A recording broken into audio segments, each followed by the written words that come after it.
The idea of the Kapsel exhibitions is pretty simple. We decided that we would introduce a new exhibition format which allows us to invite younger artists at the beginning of their artistic careers, and each of the artists is given one exhibition space where they present a small solo show with new or newly produced works. We are showing two London-based artists this time. Lynette Yiadom-Boakye, she was born in 1977, is a British artist of Ghanaian descent, and Adele Röder, born in 1980 in Dresden, who's been living in London since last year.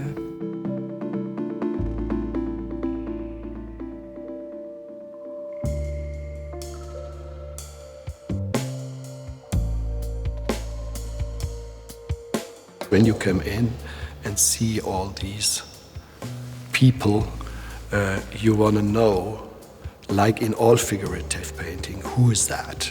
Who is facing me? Who is standing in front of me? Who are these people? And her whole work is, so to say, around this question.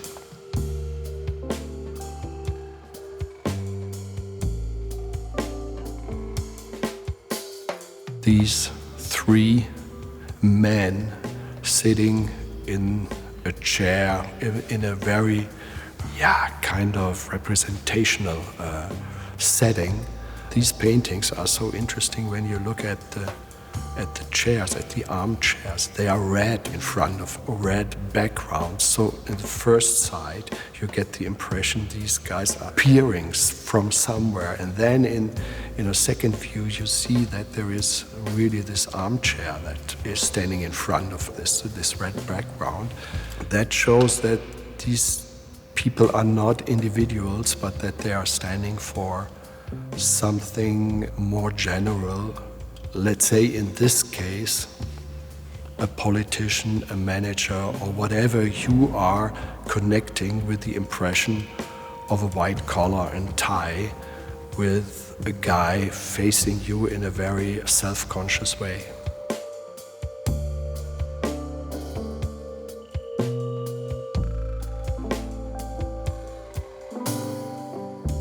There are things I start out with in terms of color or underpainting or a particular approach that I want to use for something, whether it's something that feels much more drawn or much more washy or that has a very strong line in it.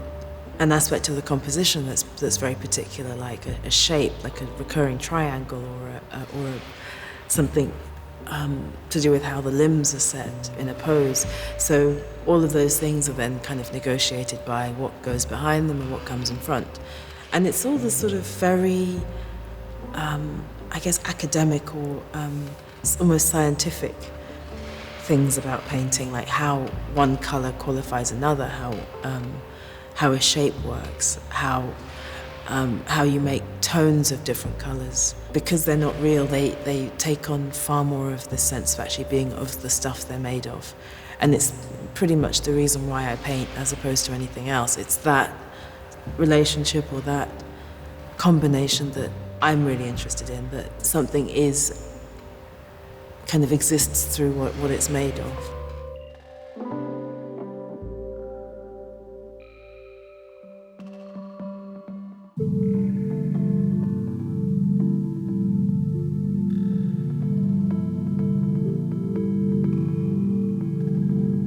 What you see in both exhibitions is that they basically concentrate on body postures, on the representative qualities of the body, how a body can inhabit a certain emotional language, a certain communicative aspect. And Adele Röder's abstraction is tied to a very defined and limited vocabulary, so her starting point was a number of forms that she had devised for another project called Adele Röder.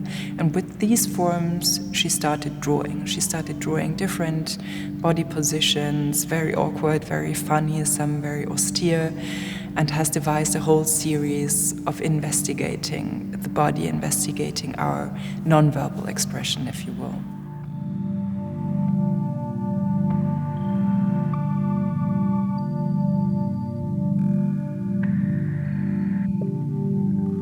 I thought about body as the most condensed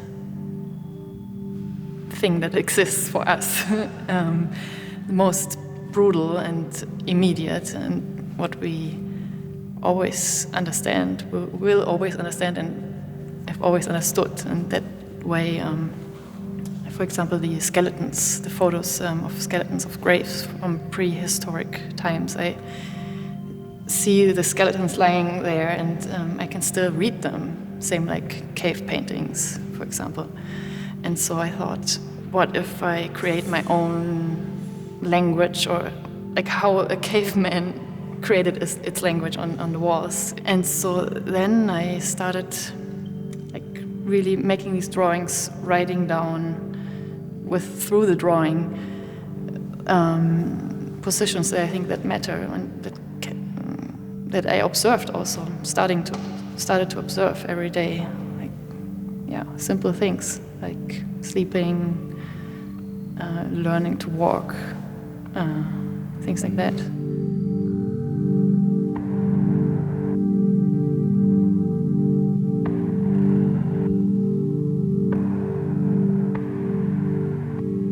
She's actually exclusively working with light as the image creator in this sense, and I particularly like this combination of the immateriality of light, of the energy of light, with the immanent physicality of the body. And I think this is exactly the duality between which Adele is working. So this matter of how to relate to the increasing abstraction, the increasing immateriality that we're constantly confronted with on the one side, and on the other acknowledging as the body as a central entity through which we perceive and filter the world.